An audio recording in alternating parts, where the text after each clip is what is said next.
Welcome to all.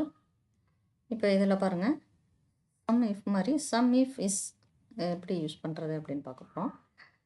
இதில் வந்து என்ன பண்ணுறேன் அப்படின்னா, ஃபஸ்ட்டு வந்து சம் பண்ண வேண்டிய ரேஞ்ச், ஓகேவா? சம் பண்ண வேண்டிய ரேஞ்ச் என்ன கொடுத்துருக்கேன் பாருங்கள், B2லேருந்து B7. அதாவது இதை தான் நம்ம சம் பண்ணணும். என்ன அமௌண்ட் இருக்குல்ல, இந்த அமௌண்ட்டை தான் நம்ம என்ன பண்ணணும், சம் பண்ணணும். ஓகேவா? சரி, இதுக்கு என்ன கண்டிஷன், எதை வச்சு சம் பண்ண போகிறோம் அப்படின்னு பார்த்தீங்கன்னா, நம்மளோட க்ரைட்டீரியா ரேஞ்ச் என்ன கொடுத்துருக்கோம் அப்படின்னா, ப்ராடக்டை வச்சு சம் பண்ண போகிறோம். ஓகேவா? ஸோ ப்ராடக்டை நம்ம செலக்ட் பண்ணிக்கிறோம். ஓகேவா? ப்ராடக்டை செலக்ட் பண்ணிக்கிறோம். அதுக்கு என்ன க்ரைட்டீரியா, என்ன கண்டிஷன் கொடுக்குறோம் அப்படின்னா, ரைஸ்.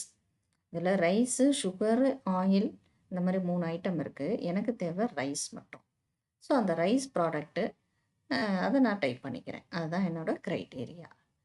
அடுத்து இதில் என்ன க்ரைட்டீரியா யூஸ் பண்ணி நான் சம் பண்ணணும், எனக்கு தேவை ஒரு பர்டிகுலர் சிட்டிஸ் போடுறோம். இப்போ ஃபார் எக்ஸாம்பிள் இங்கே ஈரோடு, சேலம் 2 போட்டிருக்கேன்.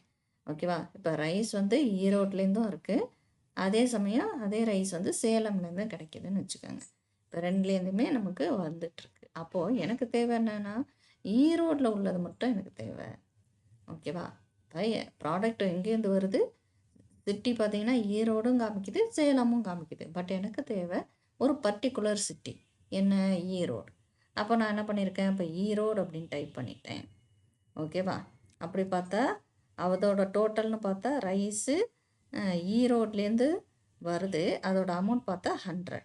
அதே மாதிரி வேறு எங்கே இருக்குது, இங்கே ஒரு இடத்துல இருக்குது, அமௌண்ட் வந்து 150. ரெண்டும் ஆட் பண்ணி பார்த்தோம்னா நமக்கு 250 வரும். ஓகேவா? இன்னொன்று ரைஸ் இருக்குது, பட் அது என்னென்னா சேலம் அப்படிங்கிற சிட்டிங்கிறதுனால இந்த ரேஞ்சுக்குள்ளே அது வராது. ஓகேவா? இந்த கண்டிஷன் படி அது அப்ளை ஆகாது. இப்போ நமக்கு ரிசல்ட் பாருங்கள், 250 நான் சொன்ன மாதிரி வந்துருச்சா? ஓகே.